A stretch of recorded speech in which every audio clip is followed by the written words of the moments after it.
It's in the light of realness, acceptance, and truth that we find hope in our relationships. It might not feel like any kind of hope we've ever felt before. It's messy and awkward, but it's real, and it's strong enough to break down barriers so we can talk about hard things. The first time I experienced this type of authentic, unifying connection was with my daughter, Natalie. At a young age, she began asking me for talk time. The sacred 10-minute bedtime ritual always began with the same request. "Tell me something bad that happened in the world today, Mama." Natalie would then pull her pink daisy blanket up to her chin and add, "I am not scared." Something told me that if Natalie did not receive the truth from me, this inquisitive girl would search for it in other ways.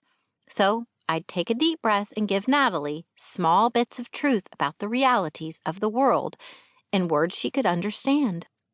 Part of me feared these truths would be the end of her innocence, forever tainting her perception to a hopeless gray hue. But every unfiltered glimpse I offered was met by a spark in my child's eyes, indicating to me that even at a young age, Natalie sensed her purpose in the world would be found somewhere in the mess. Later, when Natalie was 7, I found myself in a dark, depleted, and distracted state.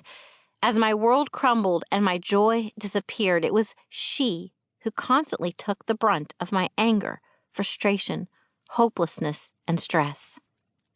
Once, after I harshly blamed her for her little sister's slip on a library book placed on the stairs, Natalie ran to her bedroom.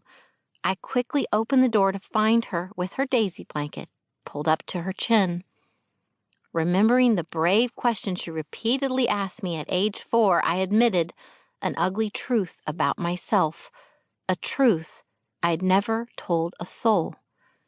"Natalie, I am mean to myself inside, and I take it out on you," I whispered, my voice quivering with pain.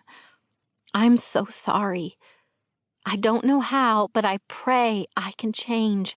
I am determined to try." Natalie did not cry or look afraid. She looked unmistakably hopeful.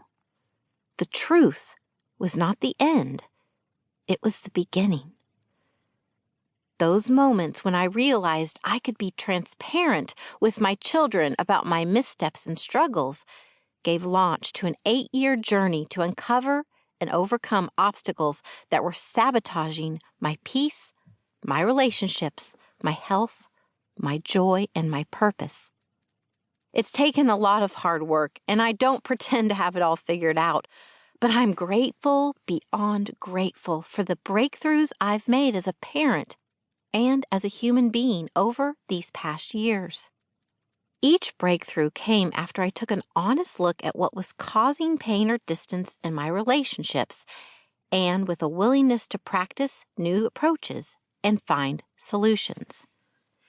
Many of these breakthroughs are described in detail in my previous books, but they're also relevant here as we strive to reach and connect authentically with other people in our lives, especially those who look up to us. In order to model authenticity, we have to first deal with our own stuff. All those years while I worked to overcome individual and relational obstacles, my family was watching. My children soaked up every intention I made, every strategy I implemented, and every mantra I posted on my bathroom mirror, especially my brown-eyed, wise beyond her years, Natalie. And night after night, year after year, she and I would lie down for talk time. During those one-on-one nightly talks, she told me things she didn't tell anyone else. I knew Natalie was always honest with me about what she was going through because I'd been honest with her. As Natalie described the ways she was coping with her own pressures and challenges, I began to hear echoes of the strategies I'd learned throughout my journey. But there was something more. With confidence and courage, Natalie was beginning to cultivate skills for coping with the same stressors that were derailing.